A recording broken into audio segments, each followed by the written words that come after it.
Yeah, I can introduce it and start the names, and then you can. Hi, we are going to do the teacher's expectancies on determinants of pupils' IQ gains. I am Bridget Hertos. I'm Haley Hoyam. I'm Kayla. And I'm Stephanie. We're going to start off with a short little fun video to watch to kind of introduce our study.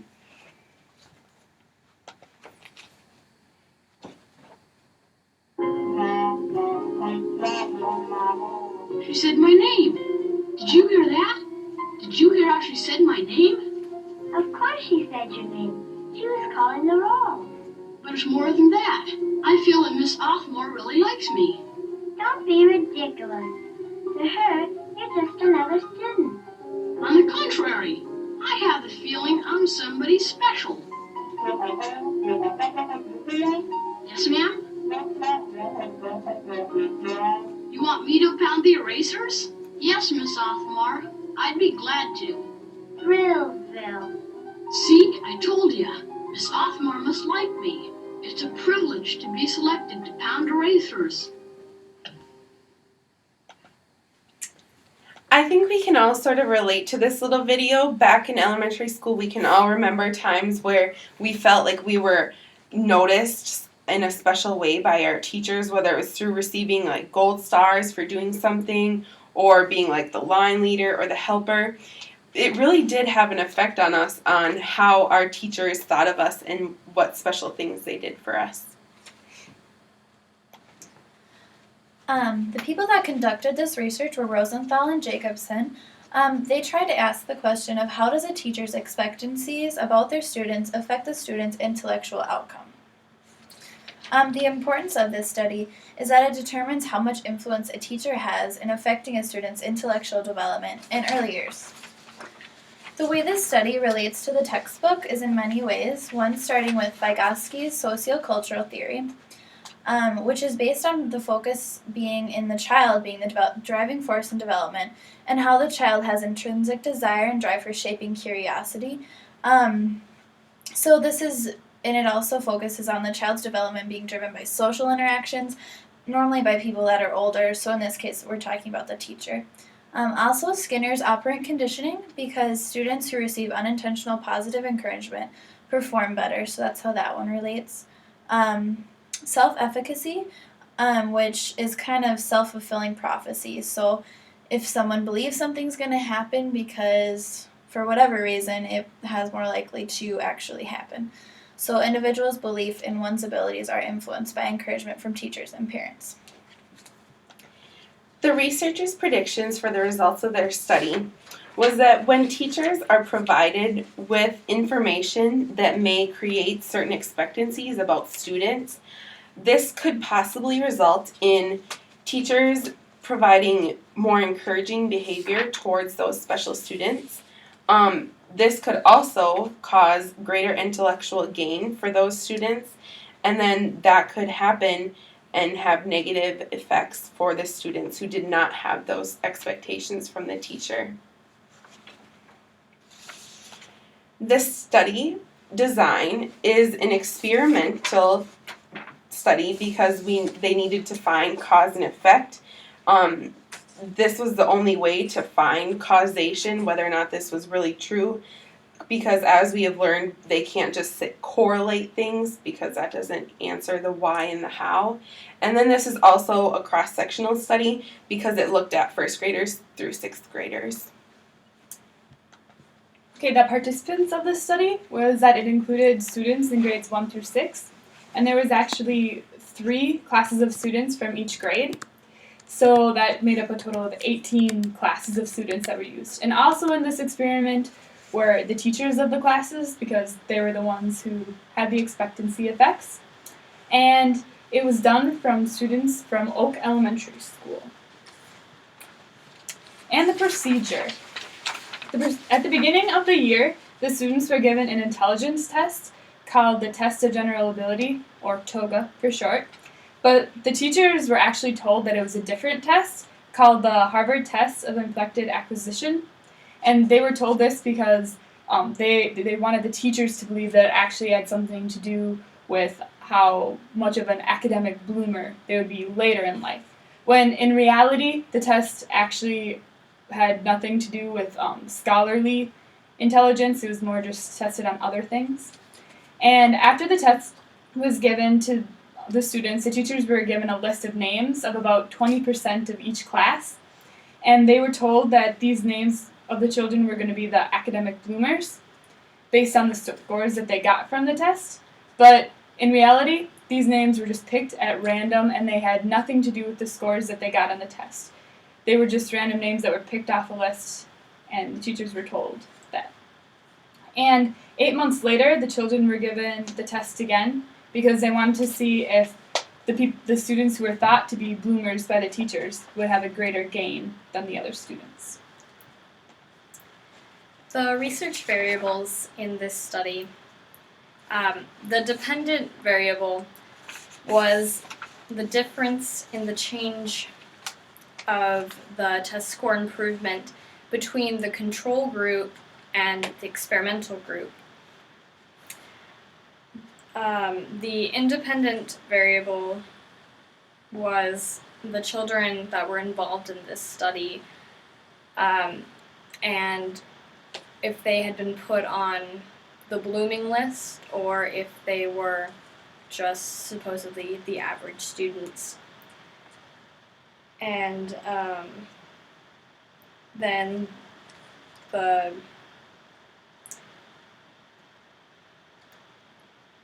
this was measured by using the TOGA test that was previously talked about.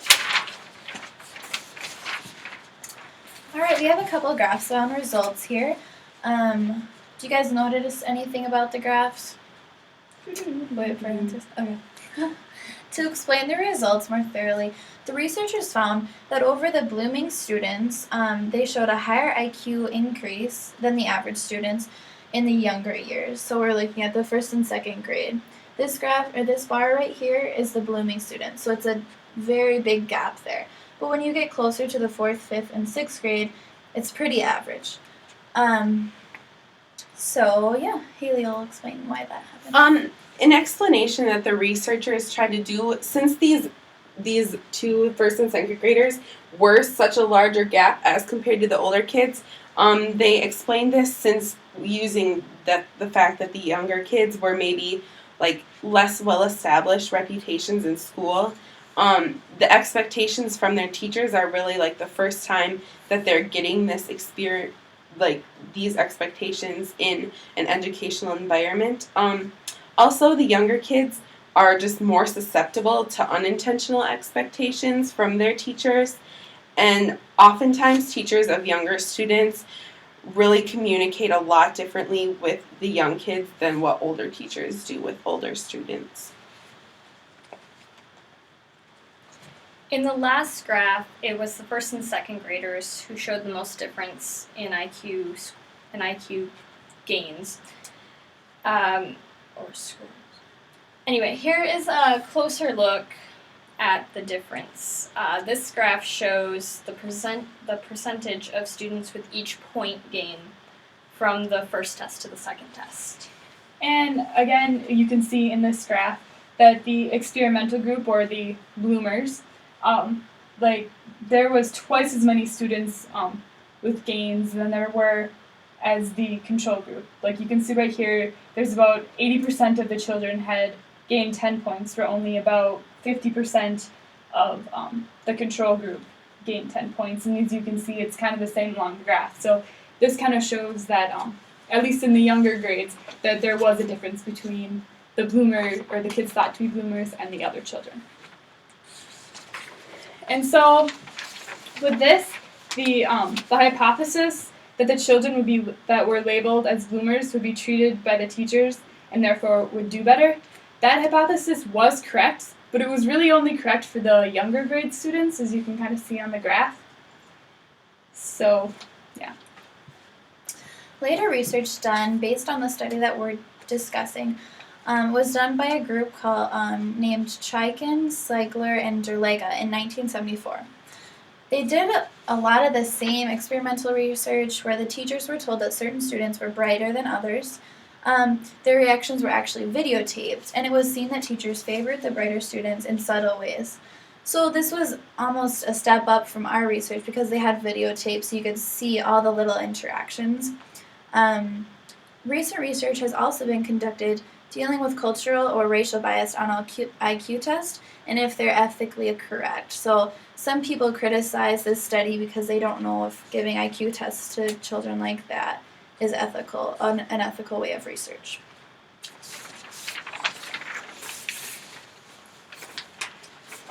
We feel that our study is important because it shows that other people's expectations about your achievements can affect the actual outcome. This means that if someone is expected to do well early in life and encouraged to do his or her best, that person is more likely to succeed later in life. This can be seen in the school environment by academic success, like the study that we are talking about. People develop the most during their earliest years, so like those first and second graders, that is the most important time to encourage children and to help them develop their abilities. This can also be seen outside of the school environment in things such as healthcare provider and patient relationships and the judge in the courtroom. A few limitations and criticisms of this study was that when the results of the study were first published, a lot of blame was being placed on the teachers, saying that, oh, teachers are doing this to the kids and causing some kids to really lack in their intellectual development and really favoring other kids and causing them to do really well. And this obviously isn't totally true. That's really like making a long stretch of it. This obviously plays a very, very important role, but there are many other things that influence children's achievement in the classroom. Also, there were other psychologists who did attempts of this same study, and no one could really receive the same results as what Rosenthal and Jacobson did. So this also caused a little bit of questioning on their methodology and how they did their research.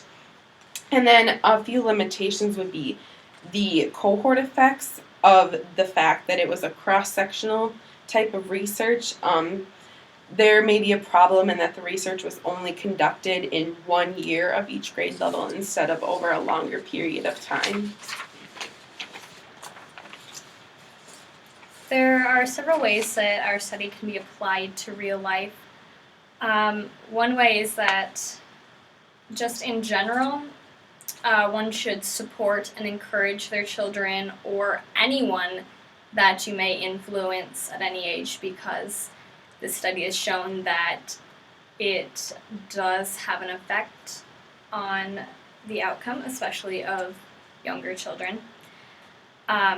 So specifically for education majors, expect good things from your students when you have a classroom and students of your own. Be aware of how your expectancies can affect them. And the study can also apply to many other fields that have positions of authority. These are our references. Do you have any questions? No questions? All right, thank you very much. Hope you liked our presentation.